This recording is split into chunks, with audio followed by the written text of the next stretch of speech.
Hello दोस्तों, good morning, good afternoon, good evening. कैसे हो? उम्मीद करता हूं कि आप लोग स्वस्थ होंगे, मस्त होंगे, जबरदस्त होंगे। मैं आपका प्यारा सा सर लव सर, मैं आपको इस प्यारे से चैनल मैथ बाई राज स्तर पर स्वागत करता हूं। उस दिन हम लोगों ने इंट्रोडक्शन ऑफ बायोलॉजी पढ़ा था, आज पढ़ेंगे इंट्रोडक्शन ऑफ सेल। तो पहले मैं उस दिन का जो पढ़े थे उस दिन का थोड़ा सा रिवाइज कर लेते हैं, उसके बाद दिन आगे स्टार्ट करते हैं। देखते हैं क्या पढ़ा था। क्या था? बायोलॉजी था। क्या था? बायोलॉजी। इस बायोलॉजी को हमने दो वर्ड में तोड़ा था, पहला था बायो और दूसरा था लॉजी। इस बायो का मतलब होता था लिविंग थिंग्स, लिविंग थिंग्स, और लॉजी का मतलब था स्टडी। क्या था? स्टडी था। मतलब हम जिस साइंस के अंतर्गत, मतलब क्या था कि जिस साइंस के अंतर्गत किसकी स्टडी करते हैं, लिविंग थिंग्स की स्टडी करते हैं, उसे क्या कहते हैं? Card biology. क्या कहते हैं? Card biology. यही हम लोगों ने उस दिन पढ़ा था और कहा था कि जो एनिमल्स होते हैं या सजीव होते हैं, लिविंग थिंग्स दो प्रकार के होते हैं, एक तो एनिमल आते हैं, दूसरा प्लांट आते हैं। तो इसके बेसिस पर हमने बायोलॉजी को दो भागों में बांट दिया था। कौन कौन से? एक तो था जूलॉजी। क्या था? जूलॉजी था। और दूसरा क्या था? बॉटनी था। दूसरा क्या था? बॉटनी था। बॉटनी था। अब जूलॉजी को मैंने पुनः दो वर्डों में तोड़ा था, पहला था जू और दूसरा था लॉजी। क्या था? लॉजी। इसके अंतर्गत मैंने ये बताया था जिस साइंस के अंतर्गत हम किसकी स्टडी करेंगे, एनिमल्स की स्टडी करेंगे, उसे क्या कहेंगे? जूलॉजी कहेंगे। जूलॉजी कहेंगे। और बॉटनी में क्या बताया था? जिस साइंस के अंतर्गत हम किसकी स्टडी करेंगे, प्लांट की स्टडी करेंगे, प्लांट की स्टडी करेंगे, उसे क्या कहेंगे? बॉटनी कहेंगे। अब बताया था बॉटनी के फादर कौन थे? थियोफ्रेस्टस से। और जूलॉजी के फादर कौन थे? अरस्तु थे। इसी प्रकार हम बायोलॉजी के फादर को भी क्या कहते थे कि अरिस्टोटल है। कौन है? अरिस्टोटल है। अरिस्टोटल है। कौन है? अरिस्टोटल है। यही हम लोगों ने उस दिन रिवाइज किया था। फिर से देख लो, बायोलॉजी को दो वर्डों में तोड़ दो, पहला था बायो, दूसरा बायो, दूसरा था क्या था? लॉजी। बायो का मतलब होता है लिविंग थिंग्स और लॉजी का मतलब होता है स्टडी होता है। मतलब जिस साइंस के अंतर्गत हम किसकी स्टडी करेंगे, लिविंग थिंग्स की स्टडी करेंगे, उसे क्या कहते हैं? बायोलॉजी। क्या कहते हैं? बायोलॉजी। अब लिविंग थिंग्स दो प्रकार के होते हैं, तो प्लांट होते हैं, दूसरा एनिमल्स होते हैं। इसके आधार पर मैंने बायोलॉजी के दो भागों में बांट दिया गया, पहला जूलॉजी, दूसरा क्या हो गया? बॉटनी। अब जूलॉजी कैसी कहते हैं? जिस साइंस के अंतर्गत हम किसकी स्टडी करेंगे, एनिमल्स की स्टडी करेंगे। किसकी स्टडी करेंगे? एनिमल्स की स्टडी करेंगे, उसे क्या कहेंगे? जूलॉजी कहेंगे। और जिस साइंस के अंतर्गत हम किसकी स्टडी करेंगे, प्लांट्स की स्टडी करेंगे, उसे क्या कहेंगे? बॉटनी कहेंगे। बॉटनी के फादर कौन थे? थियोफ्रेस्टस से। और जूलॉजी के फादर कौन थे? अरिस्टोटल थे। इसी प्रकार से बायोलॉजी के भी फादर कौन थे? अरिस्टोटल। अब हम लोग स्टार्ट करेंगे, इसके बाद सेल चैप्टर है उसको पढ़ना स्टार्ट करेंगे। लेकिन मैंने ये कहा था कि डायरेक्ट हम लोग सेल चैप्टर पढ़ना स्टार्ट नहीं करेंगे, क्योंकि पहले हम सेल से पढ़ने से पहले सेल के जो सब टॉपिक्स हैं उसके बारे में जानेंगे, उसके बाद हम सेल को स्टार्ट करेंगे पढ़ना। तो देख लेते हैं, पहला चैप्टर है हम लोगों का सेल। क्या है? सेल। इसे कहा जाता है यूनिट ऑफ लाइफ। क्या कहा जाता है? Unit of life. क्या कहा जाता है? Unit of life. मतलब क्या कहा जाता है? सेल को, एक सेल क्या है? जीवन की सूक्ष्मतम इकाई है। सेल क्या है? जीवन की सूक्ष्मतम इकाई है। अब सेल जीवन की सूक्ष्मतम इकाई है, कैसे है भाई? जैसे मान लो कैसे है, जैसे तुम लोग होता है कि जो सूक्ष्मतम इकाई होती है किसकी, लाइफ की, वो क्या है? सेल। जैसे जब घर बनता है तो घर की सूक्ष्मतम इकाई क्या होती है? ईंट होती है। उसी प्रकार किसी ह्यूमन बीइंग्स या किसी ऑर्गेनिज्म की जो बेसिक यूनिट होती है वो क्या होती है? सेल होती है। अब ये बनता कैसे है, क्या क्या इसमें चीजें पढ़ी जाती हैं, वो हम आगे देखते हैं। पहले देखो, इसमें सेल टॉपिक में, मतलब सेल चैप्टर में हम देखेंगे कि कौन कौन से सब टॉपिक हैं, उसके बारे में पहले लिख लें, उसके बाद देन पढ़ना स्टार्ट करेंगे। इसमें पहला हम लोग पढ़ेंगे इंट्रोडक्शन ऑफ सेल पढ़ेंगे। किसके बारे में पढ़ेंगे? इंट्रोडक्शन ऑफ सेल पढ़ेंगे। दूसरा पढ़ेंगे प्रोकैरियोटिक सेल पढ़ेंगे। क्या पढ़ेंगे? प्रोकैरियोटिक सेल पढ़ेंगे। क्या पढ़ेंगे? प्रोकैरियोटिक सेल पढ़ेंगे। उसके बाद तीसरा क्या पढ़ेंगे? यूकैरियोटिक सेल पढ़ेंगे। क्या पढ़ेंगे? यूकैरियोटिक सेल पढ़ेंगे। क्या पढ़ेंगे? यूकैरियोटिक सेल पढ़ेंगे। उसके बाद क्या पढ़ेंगे? चौथा टॉपिक है सेल मेम्ब्रेन के बारे में पढ़ेंगे। किसके बारे में पढ़ेंगे? सेल मेम्ब्रेन के बारे में पढ़ेंगे। किसके बारे में पढ़ेंगे? सेल मेम्ब्रेन के बारे में। पांचवा टॉपिक क्या है? सेल वॉल के बारे में पढ़ेंगे। किसके बारे में पढ़ेंगे? सेल वॉल के बारे में पढ़ेंगे। छठवां टॉपिक है Indo membrane Indo membrane system के बारे में पढ़ेंगे, इंडो मेम्ब्रेन सिस्टम के बारे में पढ़ेंगे। सातवां टॉपिक है इंडोप्लाज्मिक रेटिकुलम के बारे में पढ़ेंगे, इंडोप्लाज्मिक रेटिकुलम के बारे में पढ़ेंगे। किसके बारे में पढ़ेंगे? इंडोप्लाज्मिक रेटिकुलम के बारे में पढ़ेंगे। उसके बाद आता है गोल्जी बॉडी के बारे में पढ़ेंगे। किसके बारे में पढ़ेंगे? गोल्जी बॉडी के बारे में पढ़ेंगे। किसके बारे में पढ़ेंगे? Golgi body. उसके बाद आता है नौवां आता है लाइसोसोम आता है। क्या आता है? लाइसोसोम के बारे में पढ़ेंगे। किसके बारे में पढ़ेंगे? लाइसोसोम के बारे में पढ़ेंगे। 10वां आता है वैक्यूल्स आता है। क्या आता है? वैक्यूल्स के बारे में पढ़ेंगे। 11वां आता है माइटोकॉन्ड्रिया के बारे में पढ़ेंगे। किसके बारे में पढ़ेंगे? माइटोकॉन्ड्रिया के बारे में पढ़ेंगे। 12वां क्या आता है? माइटोकॉन्ड्रिया हो गया। उसके बाद आ जाता है राइबोसोम के बारे में पढ़ेंगे। किसके बारे में पढ़ेंगे? राइबोसोम के बारे में पढ़ेंगे। 13वां आता है प्लास्टिड के बारे में पढ़ेंगे। किसके बारे में पढ़ेंगे? प्लास्टिड के बारे में। और 14वां आता है साइटोस्केलेटल सिस्टम आता है। क्या आता है? साइटोस्केलेटल सिस्टम के बारे में पढ़ेंगे। किसके बारे में? साइटोस्केलेटल सिस्टम के बारे में पढ़ेंगे। और मैं 15वां यहाँ लिखता हूँ माइक्रोबॉडीज के बारे में पढ़ेंगे। किसके बारे में पढ़ेंगे? माइक्रोबॉडीज के बारे में पढ़ेंगे। उसके बाद क्या आता है? 16वां टॉपिक आता है न्यूक्लियस आता है। क्या आता है? न्यूक्लियस के बारे में पढ़ेंगे। उसके बाद 17वां टॉपिक आता है सैटेलाइट। क्या होता है? सैटेलाइट क्या आता है? सैटेलाइट के बारे में पढ़ेंगे। और 18वां टॉपिक है क्या? Cell theory. क्या है? सेल थ्योरी हम सबसे लास्ट में करेंगे। अब जो हमारा क्या था? सेल को क्या कहा जाता है? यूनिट ऑफ लाइफ कहा जाता है। इसके कितने सब टॉपिक हैं? इतने सारे, मतलब सेल चैप्टर में हमारे इतने सारे टॉपिक को क्या करना है? पढ़ना है। पहला टॉपिक है इंट्रोडक्शन ऑफ सेल, दूसरा प्रोकैरियोटिक सेल, तीसरा क्या है? यूकैरियोटिक सेल, चौथा क्या है? सेल मेम्ब्रेन, फिर क्या है? सेल वॉल, उसके बाद क्या है? Endoplasmic reticulum, Indo membrane system है। उसके बाद क्या है? इंडोप्लाज्मिक रेटिकुलम है, गोल्जी बॉडी है, लाइसोसोम है, वैक्यूल्स है, माइटोकॉन्ड्रिया है, राइबोसोम है, प्लास्टिड है, साइटोस्केलेटल सिस्टम हो गया, माइक्रोबॉडीज न्यूक्लियस हो गया, सैटेलाइट हो गया और सेल थ्योरी। इतने सारे जो सब टॉपिक है हमें किसमें पढ़ने हैं? बायोलॉजी में के सेल वाले चैप्टर में पढ़ने हैं। इसे नोट कर लीजिए, फिर मैं इसे मिटाता हूं।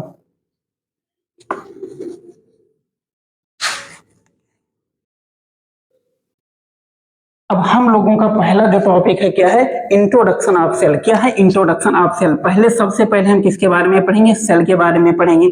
तो पहले ये जानेंगे सेल की डिस्कवरी कैसे हुई। किसकी? सेल की डिस्कवरी। क्या पढ़ेंगे? डिस्कवरी ऑफ सेल पढ़ेंगे। क्या पढ़ेंगे? डिस्कवरी ऑफ सेल पढ़ेंगे। डिस्कवरी ऑफ सेल पढ़ेंगे। क्या पढ़ेंगे? डिस्कवरी ऑफ सेल पढ़ेंगे। अब डिस्कवरी की मतलब सेल की खोज किसने की? पहला पॉइंट इसमें लिखेंगे रॉबर्ट हुक ने की। किसने की? रॉबर्ट हुक ने की। किसने की? रॉबर्ट हुक ने की। कब की? 1665 ईस्वी में। कब की? 1665। सेल का खोज किसने किया? रॉबर्ट हुक ने किया। कब किया? 1665 ईस्वी में किया। अब देखो भाई, कर तो दिया, लेकिन कैसे किया? यहाँ लिखेंगे हाउ का मतलब कैसे किया। यहाँ तुम लिखोगे, आंसर में लिखोगे तुम लोग कैसे में लिखोगे?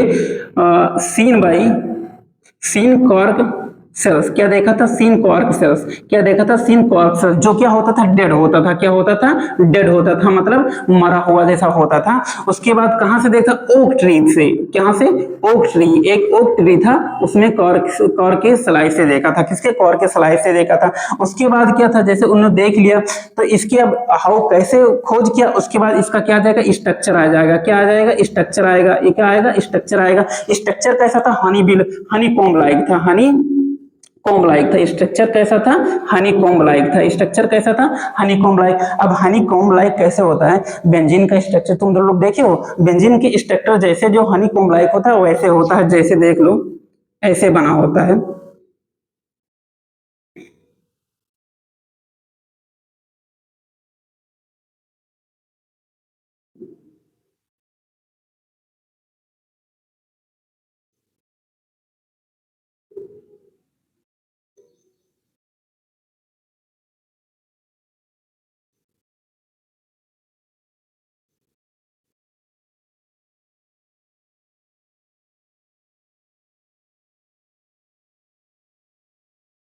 ऐसे होता है। ये क्या होता है? हनी कॉम्ब लाइक स्ट्रक्चर होता है। ये क्या है?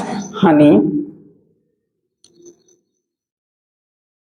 Comb like structure. ये किसकी स्ट्रक्चर है? जब रॉबर्ट हुक ने ये क्या किया था, मतलब सेल्स देख रहे थे, सेल्स की खोज कर रहे, तो उन्हें कैसा स्ट्रक्चर दिखा? हम क्या लिखा? Honey comb like.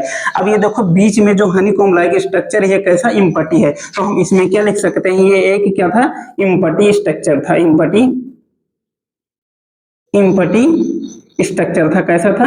Empty structure था। क्या था? इम्पटी स्ट्रक्चर था। इम्पटी स्ट्रक्चर था। क्या था? इम्पटी स्ट्रक्चर था। अब जब इम्पटी स्ट्रक्चर था तो इस इम्पटी स्ट्रक्चर को क्या कहा गया? डेड कहा गया। क्या कहा गया? डेड कहा गया। क्या कहा गया? डेड कहा गया। यहाँ इम्पटी स्ट्रक्चर से इन्होंने एक चीज, एक नाम दिया था, सेलुला। क्या दिया था?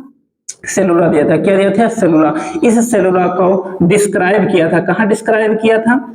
डिस्क्राइब या डिस्कस किया था। कहाँ डिस्कस किया था? डिस्कस्ड किया था। कहाँ किया था? डिस्कस्ड डिस्कस्ड किया था माइक्रोग्राफिया बुक में। किसमें? माइक्रोग्राफिया बुक में किया था। किसमें किया था? माइक्रोग्राफिया बुक में किया था। अब देखो, डिस्कवरी ऑफ सेल किसने किया? रॉबर्ट हुक ने किया। कब किया? 1665 ईस्वी में किया। हाउ, कैसे किया? सीन कॉर्क्स, जो कि क्या था? डेड होता था, ओक ट्री से किया था। किसे? ओक ट्री से। इसका स्ट्रक्चर कैसा था? हनीकॉम्ब लाइक था। हनीकॉम्ब लाइक क्या होता था? एक इम्पटी स्ट्रक्चर होता था। क्या होता था? यहाँ लिख लो इम्पटी। क्या होता था? इम्पटी। इम्पटी होता था। अब इस इम्पटी स्ट्रक्चर को उन्हें क्या कहा? डेड सेल्स कहा। और उसके बाद एक टर्म आया था सेलुला। क्या आया था? सेलुला। इस सेलुला के बारे में कहाँ डिस्कस हुआ था? माइक्रोग्राफिया बुक में। माइक्रोग्राफिया ये क्या था? बुक था। क्या था? बुक था। अब एक्चुअलिटी में इन्होंने सेल की खोज नहीं की थी। एक्चुअल इतना सारा स्टडी कर ले, मेन मतलब मेन कंक्लूजन क्या था? मेन कंक्लूजन था कि एक्चुअलिटी में, यहां लिखो एक्चुअल। क्या था? एक्चुअलिटी। एक्चुअल में इन्होंने क्या देखा था? सेलवाल। सेलवाल देखा था। क्या देखा था? सेलवाल।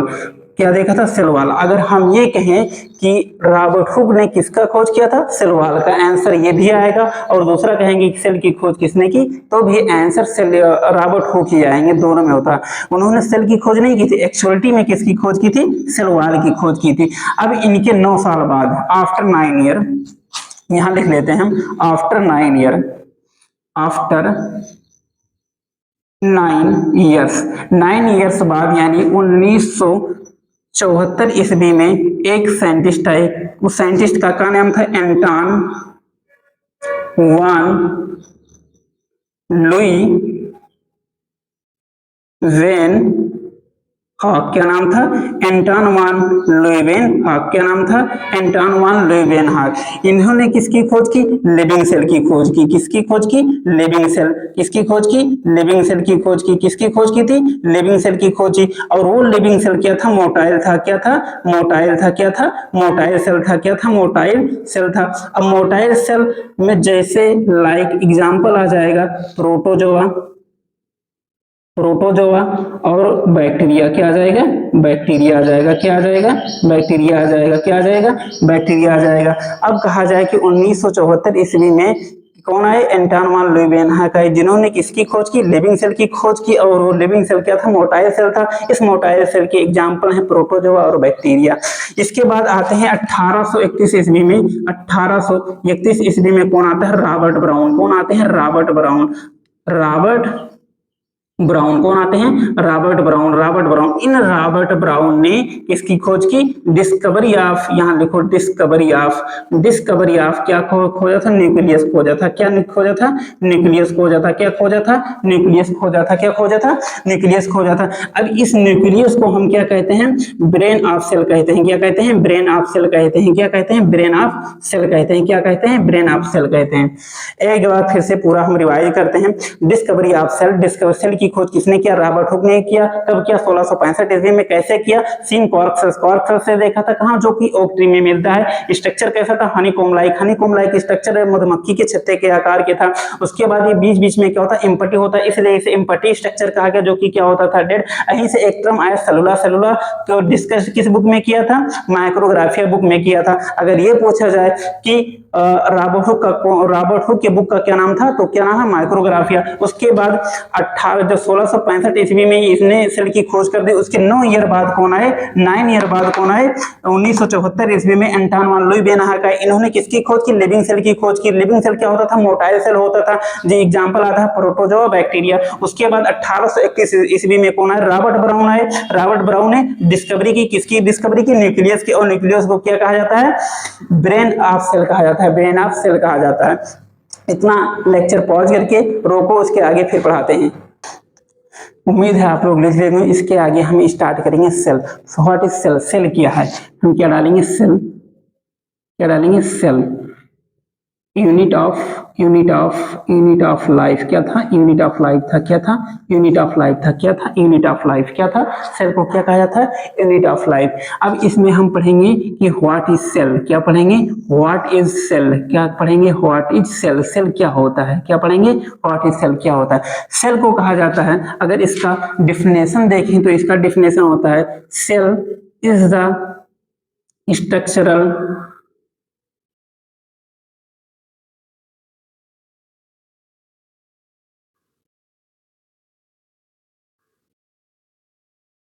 and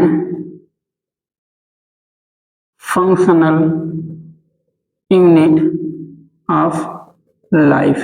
क्या है? Cell is the structural and functional unit of life. मतलब सेल को क्या कहा जाता है? जीवन की संरचनात्मक तथा क्रियात्मक इकाई कहा जाता है। अब देखो, जीवन की संरचनात्मक तथा क्रियात्मक इकाई क्या है? सेल है भाई। क्यों है? आंसर आता है, यहाँ लिखोगे स्ट्रक्चरल। क्या लिखोगे? स्ट्रक्चरल लिखोगे। स्ट्रक्चरल के बाद ऐसे लिखोगे वाई।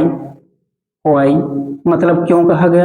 उसके बाद क्या है? फंक्शनल। क्या है? फंक्शनल। क्या है? फंक्शनल। क्या है? फंक्शनल। इसे वाई मतलब सेल को स्ट्रक्चरल यूनिट क्यों कहा गया और सेल को फंक्शनल यूनिट क्यों कहा गया, ये समझना है हम लोगों को। अब सेल को स्ट्रक्चरल यूनिट क्या कहा गया? जैसे कि मान लो तुम लोग एक घर का एग्जाम्पल लेते हैं, सबसे आसान है, एक घर का एग्जाम्पल लेते हैं। और सेल से क्या बना है? लाइफ बना है। तो वो इसी वक्त हम वो भी देखेंगे कैसे बना है। तो हम क्या एग्जाम्पल लेंगे? मान लो ये क्या है? घर है। किसी घर का एग्जाम्पल लेते हैं। घर किससे बना था? हाउस। एक मिनट, क्या है? हाउस। अब हाउस में क्या होते हैं? एक हाउस में क्या होते हैं? कमरे होते हैं। क्या होते हैं? रूम्स होते हैं। क्या होते हैं? रूम्स होते हैं। अब रूम्स के बाद क्या आता है? जैसे हाउस हो गए, फिर रूम्स हो गए। रूम्स के बाद अगर रूम की सबसे बेसिक यूनिट क्या आ जाएगी? ईंट आएगी, ब्रिक्स आएगी। क्या आएगी? ब्रिक्स आएगी। क्या आएगी? ब्रिक्स आएगी। अब पूछा जाए कि भाई अगर जब ईंटों को इकट्ठा करोगे तो पहले एक रूम ही बनेगा। अब बहुत सारे रूम इकट्ठा हो जाएंगे तो उसे घर कहेंगे। क्या कहेंगे? हाउस कहेंगे। और हाउस जब मिला दोगे तो जो आएगा मेन, उसे क्या कहते हैं? टाउन कहते हैं। किसकी? बिल्डिंग या टाउन का फॉर्मेशन हो जाता है। वैसे अगर हम पूछें कि एक रूम या घर की बेसिक यूनिट क्या है? ब्रिक्स मतलब क्या है? ईंट है।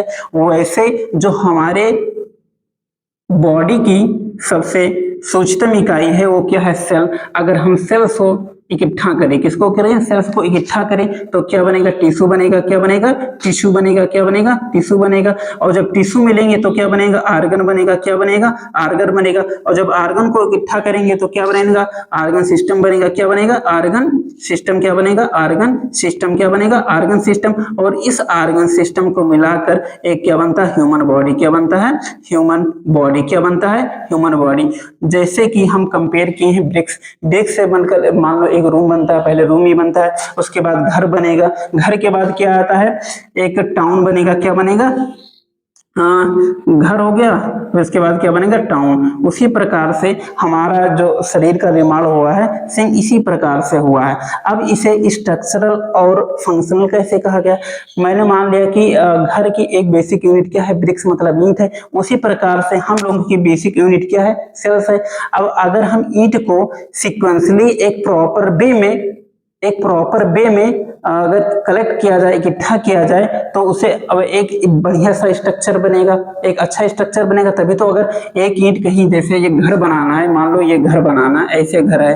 अब इस घर को एक ईंट मैं यहाँ रखूं, एक ईंट यहाँ रखूं और एक यहाँ रखूं, एक यहाँ रखूं, एक यहाँ रख दूं, तो क्या घर का फॉर्मेशन होगा? नहीं होगा। तो स्ट्रक्चरल का मतलब ये होता है कि हम इस सीक्वेंस में अरेंज करें किसी चीज को कि वो क्या एक प्रॉपर स्ट्रक्चर दे। क्या दे? प्रॉपर स्ट्रक्चर दे। इसलिए हम सेल को क्या कहा गया? स्ट्रक्चरल यूनिट कहा गया। क्या कहा गया? स्ट्रक्चरल यूनिट कहा गया। उसके बाद जैसे हर एक यूनिट होता है उसका अलग अलग फंक्शन होता है। जैसे हमारे सेल में, हमारे बॉडी में बहुत सारे सेल्स पाए जाते हैं। अब उन सेल्स का क्या होता है? अलग अलग फंक्शन होता है। क्या होता है? अलग अलग फंक्शन होता है। इसलिए हम उसे क्या कहते हैं कि फंक्शनल यूनिट है। कौन? क्या? सेल। समझ गए ना क्या कहते हैं? स्ट्रक्चरल क्यों कहा गया? क्योंकि जब हम किसी चीज को इकट्ठा करते हैं उसके बाद हमें एक प्रॉपर स्ट्रक्चर मिलता है। क्या मिलता है? Proper structure. इसलिए उसे क्या कहा गया? स्ट्रक्चरल कहा गया। और हर एक सेल्स के जो फंक्शन होते हैं वो अलग अलग होते हैं, इसलिए इसे फंक्शनल यूनिट कहा गया। ये तो हमारे पुराना डेफिनेशन है, इसे थोड़ा नोट कर लीजिए, फिर आगे चलते हैं। ये तो पुराना डेफिनेशन है जो हमारे बुक में लिखा है। क्या कहा जाता है? Cell is a structural and functional unit of life. अगर इसे छोड़ दो, इस डेफिनेशन के बाद हम एक एक क्या सोच सकते हैं, कुछ सोचो जिससे कि अलग टाइप से डिफाइन कर सकें। जैसे हम एक सेल को क्या मानते हैं, ये हो गया घर ही मान लो, रूम ही मान लो, क्या मान लो? रूम। इस रूम को क्या कंपार्टमेंट बोल दो, क्या बोल दो? कंपार्टमेंट बोल दो, क्या बोल दो? कंपार्टमेंट। ये क्या था? सेल था, इसे हम क्या माने हैं? सेल। इस कंपार्टमेंट को क्या कहा गया है? सेल कहा गया है। अब इस कंपार्टमेंट को सेल कहा गया तो इसका मतलब क्या है? कंपार्टमेंट क्यों माना? क्योंकि ये आउटर इन्वायरमेंट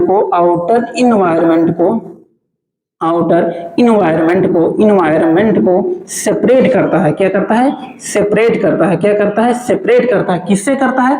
इनर एनवायरमेंट से। किससे करता है? इनर इन्वायरमेंट से। इनर इन्वायरमेंट से। किसे करता है? इनर एनवायरमेंट से।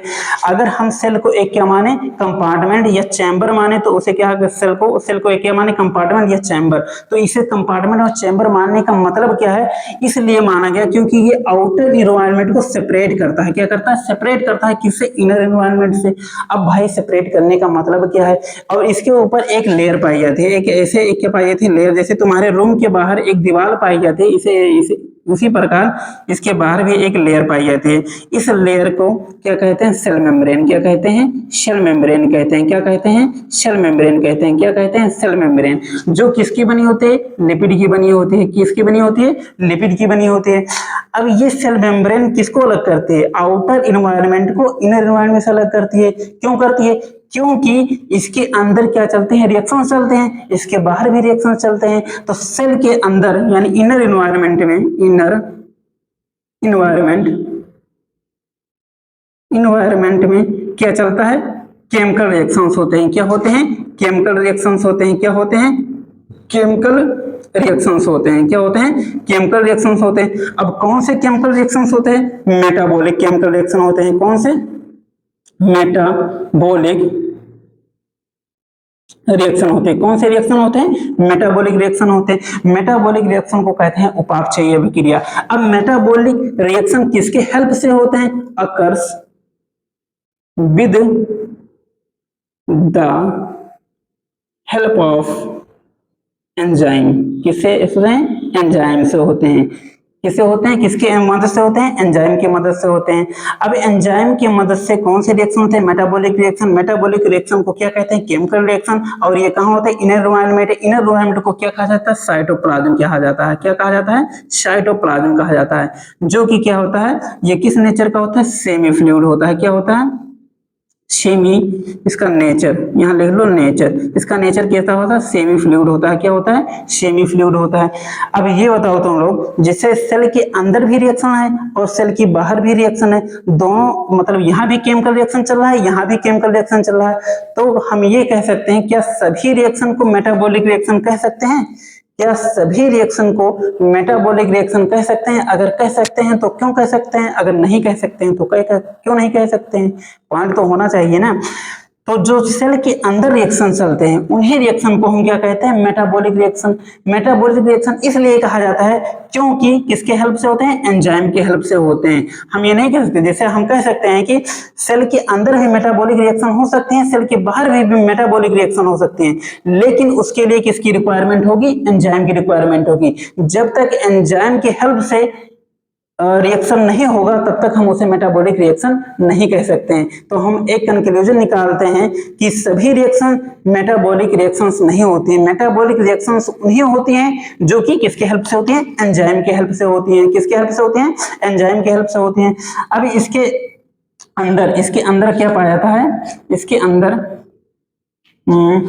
यहां देख लो, इनसाइड सेल क्या पाया जाता है? इनसाइड सेल क्या पाया जाता है? इनसाइड सेल क्या होता है, जेनेटिक मटेरियल होता है। क्या होता है, जेनेटिक मटेरियल होता है। क्या होता है, जेनेटिक मटेरियल होता है। क्या होता है, जेनेटिक मटेरियल। इस जेनेटिक मटेरियल को क्या नाम दिया जाता है, डीएनए। क्या दिया जाता है, डीएनए। क्या दिया जाता है नाम, डीएनए। अब इस डीएनए करता क्या, इंफॉर्मेशन स्टोर करता है। क्या करता है, इंफॉर्मेशन स्टोर करता है। क्या करता है, इंफॉर्मेशन, इंफॉर्मेशन क्या करता है, स्टोर करता है। क्या करता है, इंफॉर्मेशन स्टोर करता है। अब इंफॉर्मेशन स्टोर करने का क्या मतलब है, जैसे कोई सेल आया है तो उसे एक कंपाइल करके एक बुक में रख दिया गया है, ताकि हमें इतना दिन तक क्या कहते हैं से, मतलब आसानी से पढ़ के हम सेल के बारे में बता सकें। नहीं तो क्या होता था कि पहले सेल की खोज कैसे हुई भाई, बहुत सारे साइंटिस्ट आए, बहुत सारे एक्सपेरिमेंट किए, उसके बाद सेल की खोज हुई। अगर हम उसे एक जगह इकट्ठा कर दें, इंफॉर्मेशन को आसानी से पढ़ लेंगे। इसीलिए कहा क्या स्टोर रहता है, इंफॉर्मेशन स्टोर रहता है। कहाँ रहता है, डीएनए में रहता है। अब डीएनए का फुल फॉर्म क्या होता है, डीऑक्सी राइबो न्यूक्लिक एसिड। इसका फुल फॉर्म क्या होता है, डीऑक्सी राइबो न्यूक्लिक एसिड होता है। अब देख लो, मैंने क्या कहा, सेल को एक कंपार्टमेंट माना या चैम्बर माना। क्या माना, सेल को एक कंपार्टमेंट या चैम्बर माना। क्यों माना, क्योंकि ये इनर एनवायरनमेंट को सेपरेट करता था, किससे, आउटर एनवायरनमेंट से। अब क्यों करता था भाई, सेल के अंदर भी बहुत सारी रिएक्शंस होती हैं, सेल के बाहर भी रिएक्शंस होती थी।